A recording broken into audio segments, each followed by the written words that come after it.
There's no feeling more intense than starting over. If you deleted your homework the day before it was due, as I have, or if you left your wallet at home and you have to go back after spending an hour in the commute. If you won some money at the casino and then put all your winnings on red but it came up black. If you got your best shirt dry cleaned before a wedding and then immediately dropped food on it. If you won an argument with a friend and then later discovered that they just returned to their original view. Starting over is harder than starting up. If you're not ready for that, like if you've already had a bad day, then what you're about to go through might be too much. Feel free to go away and come back. I'll be here. Alright, thanks for coming with me on this trip. I'll understand if you have to take a break at any point. Just find a safe place to stop and quit the game. And don't worry, I'll save your progress, always, even your mistakes. This game is a homage to a free game that came out in 2002 titled Sexy Hiking. The author of that game was Jazuo, a mysterious Czech designer who was known at the time as the father of B games. And B games are rough assemblages of found objects. Designers slap them together very quickly and freely, and they're often too rough and unfriendly to gain much of a following. They're built more for the joy of building them than as polished products.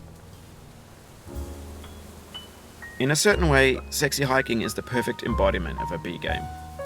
It's built almost entirely out of found and recycled parts, and it's one of the most unusual and unfriendly games of its time. In it, your task is simply to drag yourself up a mountain with a hammer. And that act of climbing, in the digital world or in real life, has certain essential properties that give the game its flavor.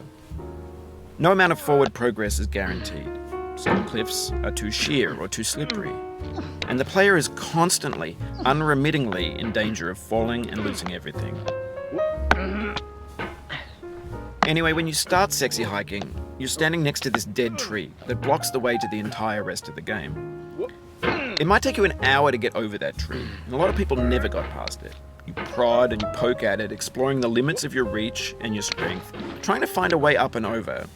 And there's a sense of truth in that lack of compromise. Most obstacles in video game worlds are fake. You can be completely confident in your ability to get through them once you have the correct method or the correct equipment or just by spending enough time. In that sense, every pixelated obstacle in Sexy Hiking is real.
The obstacles in sexy hiking are unyielding, and that makes the game uniquely frustrating. But I'm not sure Jazuo intended to make a frustrating game.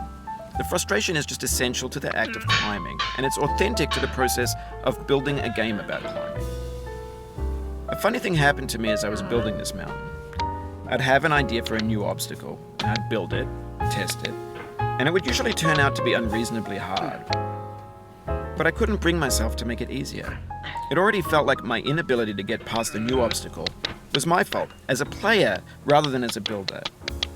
Imaginary mountains build themselves from our efforts to climb them, and it's our repeated attempts to reach the summit that turns those mountains into something real. When you're building a video game world, you're building with ideas. And that can be like working with quickset cement. You mold your ideas into a certain shape that can be played with, and in the process of playing with them, they begin to harden and set until they're immutable, like rock. And at that point, you can't change the world, not without breaking it into pieces and starting fresh with new ideas.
You've done this part before. You know it's possible.